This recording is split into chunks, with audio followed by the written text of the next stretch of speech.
इस कहानी की शुरुआत में बांग्लादेश के एक ब्रिज पे भीषण तबाही दिखाया जाता है, क्योंकि बांग्लादेश का जो डॉन होता है वो इंडिया के डॉन के बेटे को किडनैप करवाया होता है और उसे वापस लाने का कॉन्ट्रैक्ट टाइलर रेक और उसकी पूरी टीम को दिया जाता है। और ये कहानी वहीं से शुरू होता है जहाँ पे पिछली कहानी खत्म हुआ था।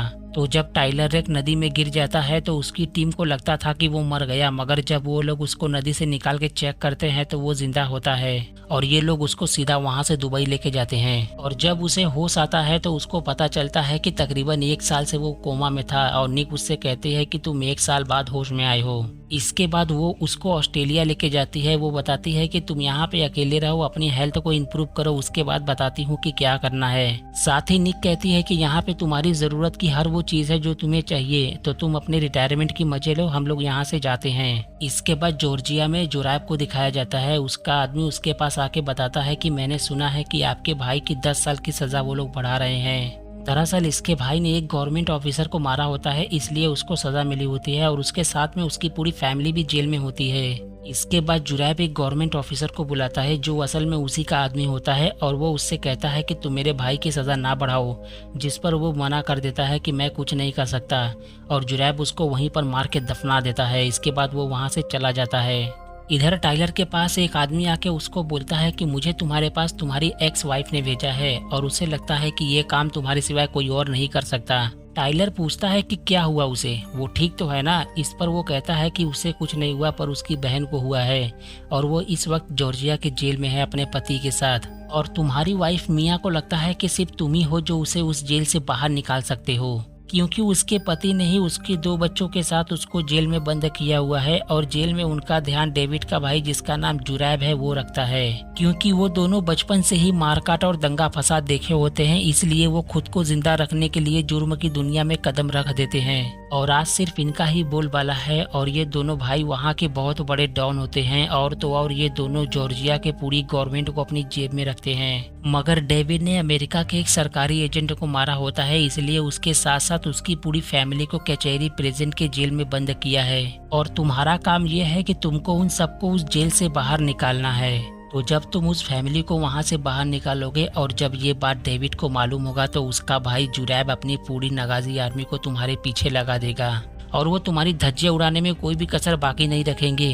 दरअसल उन दोनों के अलावा एक प्रॉब्लम यह है कि उस जेल में 2 गैंग पहले से बंद हैं और एक गैंग दूसरे गैंग को मारना चाहेगी, तो तुम्हें उनसे बच के उन सबको रेस्क्यू करना होगा, नहीं तो वो दोनों गैंग मिल के तुम्हारा सफाया कर देंगे। इस पर टाइलर कहता है कि तब तो मैं ये काम बिल्कुल करूंगा और वो कहता है कि तो ठीक है, हम इस काम को 3 हफ्ते बाद शुरू करेंगे। इसके बाद टाइलर निक को कॉल करके कहता है कि मेरे पास एक काम आया है जिसमें मुझे तुम्हारी मदद चाहिए। निक उसको कहती है कि तुम अभी 9 महीने पहले कोमा में थे और इस वक्त तुम काम नहीं कर सकते, पर टाइलर बोलता है कि नहीं, मैं करूंगा ये काम। और निक को न चाहते हुए भी उसकी बात माननी पड़ती है। तब वो पूछती है कि जाना कब है मिशन पे, तो वो बोलता है 3 हफ्ते बाद। इसके बाद टाइलर को हार्डवर्क करते हुए दिखाया जाता है, क्योंकि उसका हाथ और पैर दोनों फ्रैक्चर हुआ था और वहाँ पे जरूरत पड़ने पर ये उनके साथ फाइट कर सके। 3 हफ्ते बाद दिखाया जाता है कि जॉर्जिया के जिस जेल में वो लोग उस फैमिली को रखे होते हैं वहाँ पे निक और उसकी पूरी टीम पहुँच जाती है और एक आदमी से निक बोलती है कि बस हम लोग कुछ देर में पहुँच जाएंगे, क्योंकि वो जेल के एक आदमी को पैसे देकर अपनी साइड कर ली होती है। और जिस सेल में उस फैमिली को रखा गया होता है वो आदमी वहां तक दीवार पे निशान लगा देता है ताकि इनको वहां तक पहुंचने में कोई दिक्कत ना हो सके। और टाइलर अब जेल के अंदर एंटर हो जाता है और वो उस निशान के माध्यम से उस सेल तक पहुंच जाता है जिस सेल में उस फैमिली को रखा गया होता है। और जब टाइलर उस फैमिली को लेकर वहां से निकलने लगता है तभी दूसरे सेल में से एक आदमी उनको देख लेता है और वो सिग्नल दे देता है। और ये सुनने के बाद पूरा स्टेशन एकदम अलर्ट मोड पे हो जाता है और वो टाइलर के पीछे हाथ धोकर पड़ जाते हैं। तब टाइलर निक से कहता है कि यहाँ पे हालात बहुत ज्यादा बिगड़ रहे हैं, इसलिए तुम मुझे बाहर निकलने का रास्ता बताओ यहाँ से। ये कहकर वो एक कमरे में घुस जाता है उस फैमिली को लेकर जहाँ पे बहुत सारे लोग होते हैं। अब टाइलर वहाँ पे एक बम ब्लास्ट करके वहाँ से लेकर उस फैमिली को निकल जाता है। इसके बाद इनको निक कहती है कि तुम अपनी लेफ्ट साइड जाओ, जहाँ पे एक सुरंग है, हम तुम्हें वहाँ से बाहर निकाल लेंगे। और निक के बताए हुए रास्ते से ये लोग उस सुरंग में पहुंच जाते हैं। टाइलर उनको बाहर निकाल रहा होता है, तभी डेविड इनके ऊपर हमला कर देता है। टाइलर और उसके बीच में बहुत ही तगड़ी फाइट होती है। टाइलर उसका हाथ पकड़ के बीच से फाड़ देता है, उसके बाद उसको शूट करके वहीं पर मार देता है। इसके बाद ये लोग जब वहाँ से निकलने वाले होते हैं तभी वहाँ पे बहुत सारे पुलिस वाले आ जाते हैं। टाइलर निक से बोलता है कि तुम इनको लेके जाओ, हम लोग दूसरी तरफ से बाहर आ रहे हैं। इसके बाद निक उन बच्चों को कार में लेके वहां से निकल जाती है। ऊपर से पुलिस वाला इनके ऊपर लगातार फायरिंग कर रहा होता है और अब टाइलर उस ग्राउंड के बीच में पहुंच जाता है जहां पे उन दोनों गैंग और पुलिस के बीच में बहुत ही तगड़ी फाइट चल रही होती है। वो पूछता है निक से कि क्या कोई और रास्ता है बाहर निकलने का, जिस पर निक कहती है कि नहीं, तुमको उनसे बच के वहां से निकलना होगा। इनके पास कोई दूसरा ऑप्शन न होने की वजह से टाइलर उससे कहता है कि तुम इसको चलाते रहना, हमें इनसे लड़ते हुए बाहर निकलना होगा। और अब ये दोनों उन सब से लड़ते हुए वहां से बाहर निकलने की कोशिश करते हैं, पर तभी टाइलर के ऊपर बहुत सारे लोग एक साथ हमला कर देते हैं और वो उन सबको शूट करके वहीं पर ढेर कर देता है। पर यहाँ पे तो लोग कम होने का नाम ही नहीं लेते हैं और एक एक करके टाइलर के ऊपर बराबर हमला कर रहे होते हैं। अभी वहाँ पे बहुत ही बड़ा धमाका होता है और टाइलर को उस बीच मौका मिल जाता है कि वो लड़की को लेकर निकल जाए और वो उस मौके को हाथ से नहीं जाने देता। जब ये दोनों वहां से बाहर निकलते हैं तो निक आके इनको पिक कर लेती है। तब यश बताता है कि जुरैब को पता चल गया है कि उसका भाई मारा जा चुका है, इसलिए वो अपनी पूरी आर्मी को यहाँ भेज रहा है हथियार के साथ। और ये लोग अपनी कार लेकर वहां से जब बाहर निकलते हैं तभी जेल के बाहर जुरैब के आदमी एक साथ इनके ऊपर हमला कर देते हैं और ये लोग उनका एक एक करके सफाया करते हुए एक फैक्ट्री में पहुंचते हैं जहाँ पे एक ट्रेन में इनका आदमी पहले से इंतजार कर रहे होते हैं और ये लोग उस ट्रेन को लेकर वहां से निकल जाते हैं। तभी जुरैब के आदमी इनके ऊपर हेलीकॉप्टर से हमला कर देते हैं और टाइलर उनके हेलीकॉप्टर को वहीं पर निस्तो नाबूद कर देता है। तभी दूसरे हेलीकॉप्टर से उस ट्रेन पे कुछ आदमी उतर जाते हैं और वो लोग जब ट्रेन को रोकने वाले होते हैं तभी वहाँ पे निक आके उनसे फाइट करने लगती है और वो उन सबको शूट करके एक एक करके मारना शुरू कर देते हैं। दूसरी तरफ टाइलर उन सबको मारते हुए निक के पास पहुंचता है, तभी उनके ऊपर हेलीकॉप्टर से वो लोग हमला कर देते हैं। तब टाइलर निक से कवर मांग के ट्रेन की छत पे जाके उनके हेलीकॉप्टर के ऊपर हमला करना शुरू कर देता है, जिसके बाद उनका हेलीकॉप्टर वहीं पर क्रैश हो जाता है। साथ ही वो देखता है कि ट्रेन की लाइन खत्म हो रही है, इसलिए वो निक से कहता है कि तुम इसको रोको नहीं तो हम सब मारे जाएंगे। तब निक कहती है कि ट्रेन का ब्रेक फेल है। तब टाइलर यश से कहता है कि तुम उन सबको संभालो क्योंकि ट्रेन पटरी से उतरने वाली है और हम सब तुम्हारे पास आ रहे हैं। और देखते ही देखते वो ट्रेन पटरी से उतर जाती है और इसी के साथ 21 मिनट का non stop without camera cutting action scene यहीं पर खत्म होता है। तब सैंड्रो पूछता है कि क्या हमारे साथ हम लोग के पिताजी नहीं आ रहे हैं, जिस पर उसकी माँ कहती है कि तुम उनके बारे में सोचना छोड़ दो और वो हम लोग के साथ नहीं आएंगे। तब वो पूछता है कि क्या वो मारे गए, इस पर उसकी माँ उसको कुछ भी जवाब नहीं देती। तब वो समझ जाता है और वो टाइलर के ऊपर तुरंत ही गुस्सा करने लगता है कि तुमने मेरे बाप को मार डाला। इस पर वो सैंड्रो से कहता है कि अगर वो जिंदा होता तो तुम्हारी माँ जिंदा नहीं होती, इसलिए चुपचाप रहो और चलो हम लोग के साथ। इसके बाद टाइलर की पूरी टीम वहां से उस फैमिली को लेकर सीधा वियना के लिए निकल जाते हैं और प्लेन में सैंड्रो यश का ध्यान भटका के उसका फोन चुरा लेता है। फिर वो उस फोन से अपने अंकल जुरैब को कॉल करके पूछता है कि क्या मेरे पिता माँ को मारना चाहते थे। इस पर वो कहता है कि तुम अपनी माँ की कोई भी बात मत सुनो, वो तुमको तुम्हारे पिता से दूर ले जाना चाहती है और तुम एक नगाजी के बेटे हो तो अपने पिता की तरह बनो, पर तुम इस वक्त जिस आदमी के साथ हो उसने तुम्हारे पिता को मार डाला है। साथ ही पूछता है कि वो लोग तुम सबको इस वक्त कहाँ ले जा रहे हैं। इस पर सैंड्रो उसको बता देता है कि हम लोग को वो लोग वियना ले जा रहे हैं। इसके बाद वो अपने आदमियों से कहता है कि उनमें से कोई भी जिंदा नहीं बचना चाहिए क्योंकि उन लोगों ने मेरे भाई को मारा है और वो अपनी आर्मी को लेके वियना के लिए निकल जाता है। इधर सैंड्रो टाइलर के पास आके उससे बताता है कि बस हमारे पिता हम सबको बचाना चाहते थे नगाजी के दुश्मनों से जो हम सबको मारना चाहते थे, इसीलिए उन्होंने हम लोगों को जेल में बंद करके रखा था। तब टाइलर उससे कहता है कि और तुम्हारी माँ तुम दोनों को वहाँ से निकाल के एक अच्छी जिंदगी देना चाहती थी ताकि तुम पर और तुम्हारी बहन के ऊपर उन सबका बुरा साया ना पड़े। और सैंड्रो को भी इस बात पे कहीं ना कहीं यकीन हो जाता है कि ये जो कह रहा है वो सही है।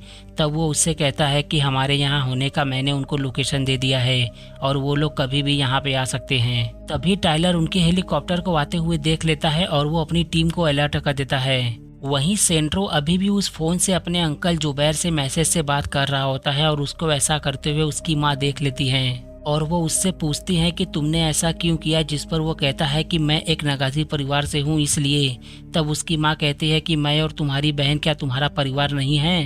तभी वो लोग हेलीकॉप्टर से इन सब पे हमला कर देते हैं। तब टाइलर उनसे कहता है कि हम लोगों को ये लोग चारों ओर से घेर रहे हैं, इसलिए हम सबको यहाँ से निकलना होगा अभी। एंड अगेन यहाँ पे पिछली बार से भी एक लेवल ऊपर का एक्शन देखने को मिलता है जो आपको मूवी में ही देख के मजा आएगा।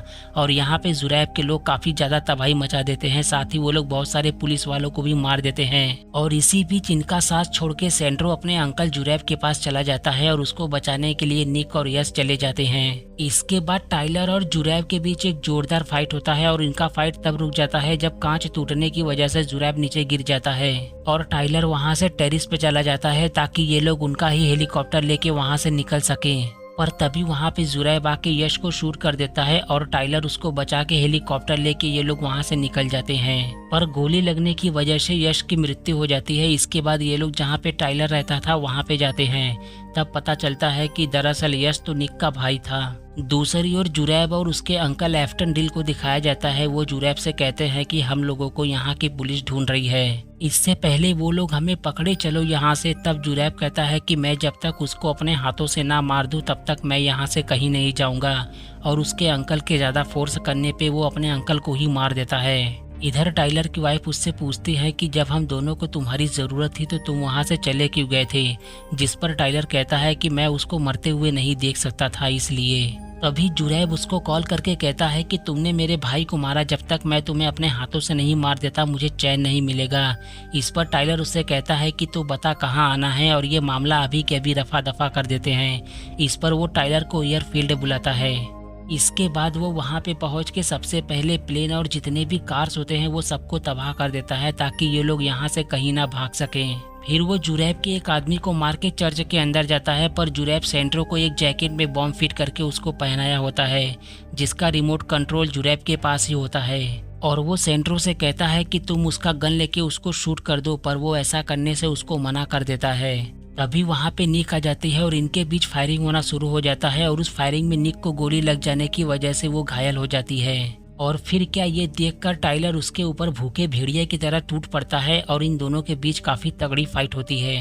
मगर जुरैब कहाँ टिकने वाला था टाइलर के आगे, वो कुछ ही देर में हमेशा के लिए उसका चैप्टर ही क्लोज कर देता है। इधर निक सेंट्रो का बॉम्ब डीएक्टिवेट कर देती है। तभी वहाँ पे पुलिस आके इन दोनों को अरेस्ट कर लेती है और निक का इलाज पुलिस प्रोटेक्शन में चल रहा होता है। जेल में टाइलर की वाइफ उससे मिलने आती है और वो उसको बताती है कि तुमने जिन लोगों को बचाया अब वो लोग सेफ हैं। इसके बाद टाइलर को पुलिस उस आदमी के पास लेके जाती है जेल में से जिसने इनको ये मिशन दिया था। और जब टाइलर उसके पास जाता है तो वो कहता है कि अगर मैं चाहूँ तो तुमको जेल से निकलवा सकता हूँ, मगर इसके लिए मेरा एक और मिशन करना होगा। इस पर टाइलर कहता है कि ठीक है मैं ये मिशन करूँगा, पर मुझे मेरी टीम चाहिए। तभी वहाँ पे निक आ जाती है और ये कहानी यहीं पर ख़त्म हो जाती है। अगर इस मूवी का थर्ड पार्ट आता है तो हम उसका भी एक्सप्लेनेशन जरूर करेंगे। तब तक के लिए आप इस चैनल को सब्सक्राइब करें और उम्मीद करते हैं कि आपको हमारी मेहनत पसंद आई होगी। अगर वीडियो अच्छा लगा हो तो लाइक भी ज़रूर करें।